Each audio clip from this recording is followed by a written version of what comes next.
Hi, Passionators, I'm back. I'm inside this time, so I should have the problem of talking through a mouthful of hair. So let's get back to the subject at hand. Anger and ego, and how it's destroying our relationships from the inside out. While so many of us are waiting for the big dramatic interruption in our relationships. Most of us are waiting for the big infidelity. And many times it does happen. And people stay together anyway, despite all their protesting to the contrary. But that's a different video. Although anger and ego are huge parts of infidelity and why it happens, particularly if infidelity is a habit. But right now I'm talking about this undercurrent of anger that is permeating the whole society. It's not just politics. It's not just television. It's not just sports. It's man and woman. It's couples. It's our relationships that are being impacted by this. The anger that we feel now about what happened to us in our prior relationship. We're taking that out on our current partner. We're not taking it out on the person who did it to us. We're taking it out on our current partner. The anger that we have about things that happened to us as children. We're taking that out on our current partners. And we're expecting them to just deal with it. We're expecting them to suck it up. We're expecting them to take it and tolerate it because we expect unconditional love. And we expect that if they really do love us, then they'll show it by putting up with our toxicity. They'll show it to us by tolerating our mistreatment. That's how they'll demonstrate it. So we keep erecting these hoops for them to jump through because we're angry about something that they didn't even do. But we can't take it out on the person who actually did it. So we take it out on the person who's closest. We take it out on the person that we say we love the most. We take it out on them. Because they've already demonstrated to us that they will tolerate our mistreatment, that they'll accommodate us, that they'll make room for us to do that to them. And so we feel justified. It doesn't occur to them, it doesn't occur to us anyway, that we're actually doing them a disservice. It doesn't even occur to us that we're wrong. It doesn't occur to us because we keep getting away with it. So we expect to continue to get away with it because we've spent our lifetime putting a system in place to support us getting away with it. We surround ourselves with people who accommodate our mistreatment, even though they aren't the people who mistreated us. We take it out on everybody except the people who mistreated us. And then we blame it on the pain. We blame it on the anger. We blame it on those things so that we don't have to take responsibility for the damage that we're doing and for the pain that we're causing, that we choose to cause. And sometimes we even try to gain sympathy in the process. And we say really intelligent things like, I couldn't help it. What did you expect me to do? I wasn't in control of myself. When I talked to you that way, when I called you those names, when I was having those arguments with you that weren't even about you, when I was picking fights with you that didn't have anything to do with you. I just felt like fighting, and you were there. Didn't have anything to do with you. But I didn't feel like I needed to apologize to you. And I certainly didn't feel like I needed to change what I was doing, because the last time I did it, the last 12 times I did it, the last 37 times I did it, the last, as long as we've been together that I've been doing it, you've been making room for it. So I never had to show up to own it. And I'm a sympathetic character because my victimization was real. It happened when I was a child, and I couldn't control it, and I was powerless to stop it. And since I couldn't take it out on them, it's your turn. Or they're my workaholics that call me to talk about how much time they spend in the office, or the workaholics' mates who call to talk about how much time their mates spend at work, and how stressful their work environment is for them, and how angry they are when they come home after a 12-hour day or more. And they start ranting and raving about things that their mates don't even know about, but their mates are there. So they unload. They just unload. Whatever comes up comes out. There's no filter, there's no chill, and there's no expectation that it's ever going to stop, because that's how they cope with stress from the office. And they also excuse it. I say, what did you expect me to do? I can't control it. How do you think I'm going to feel in a situation like this? How would you feel in a situation like this? If you were being sabotaged, if you were being backstabbed by people that you trusted, how would you feel?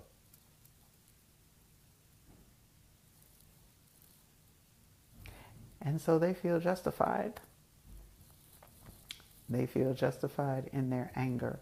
And as long as they can justify their anger, they're going to continue to unload it inappropriately. Here is how I know that that is not what's actually going on. What's actually going on is they're feeding their ego. They're feeding their ego by taking out on you what they refuse to take out on other people, and justifying it to themselves and to you too.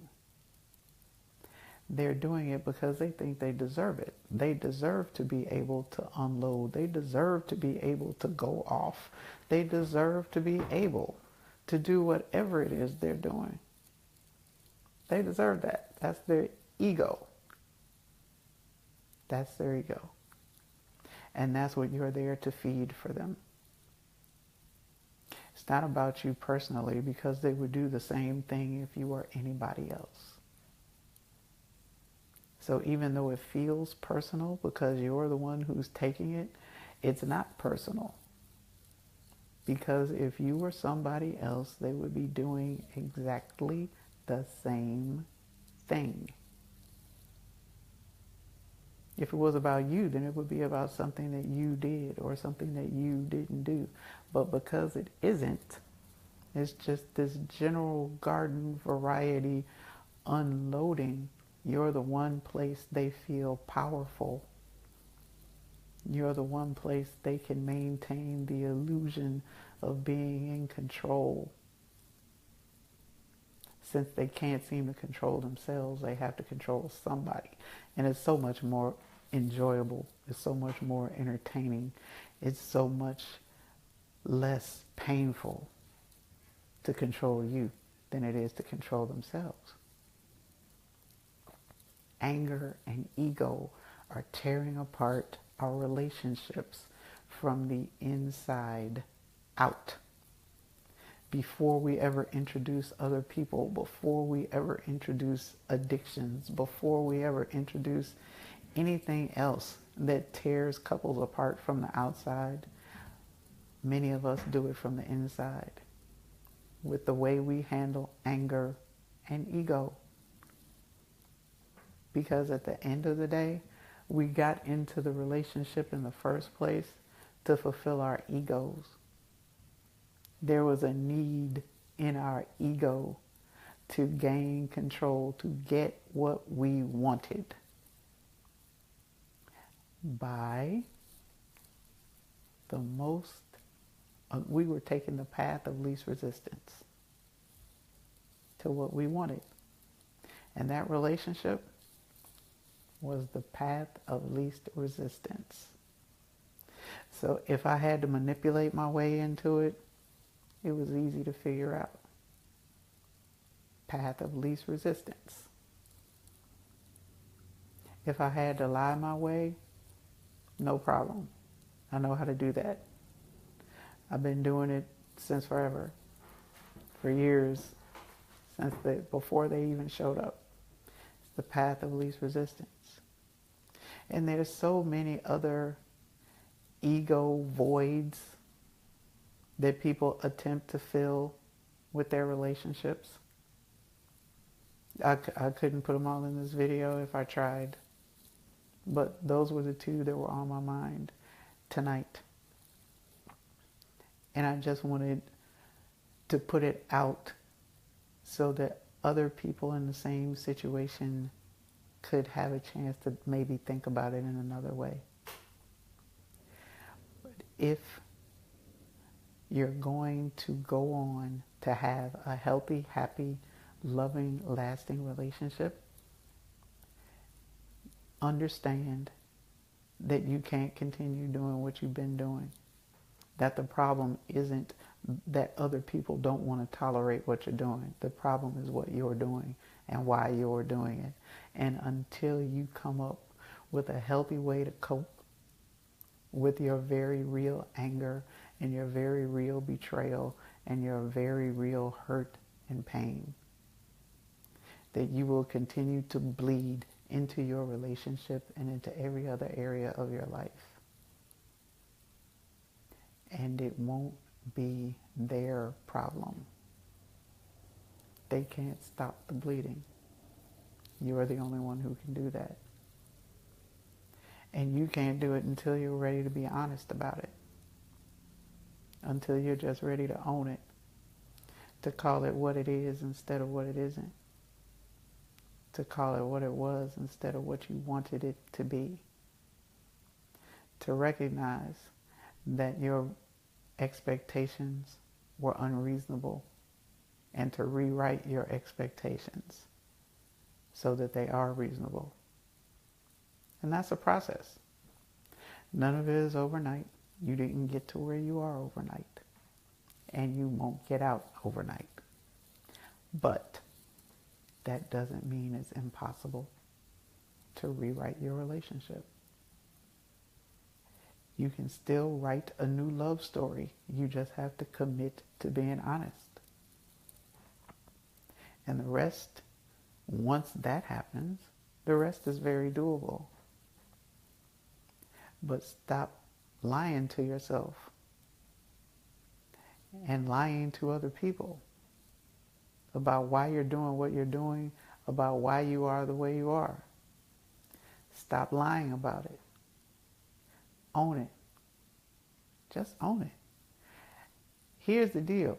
All this lying that you're doing to other people, trying to maintain this fiction of control, this facade of having it all together, people that you're trying to fool, they already know better.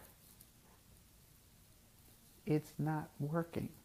You're not fooling them. Least of all them. Particularly if them is your intimate partner. They are not fooled. Don't make the mistake of believing that because they accommodate your mistreatment of them, that they're being fooled by what you're doing. They're not being fooled. They know exactly what's going on. And they know it's not them. And they know it's you.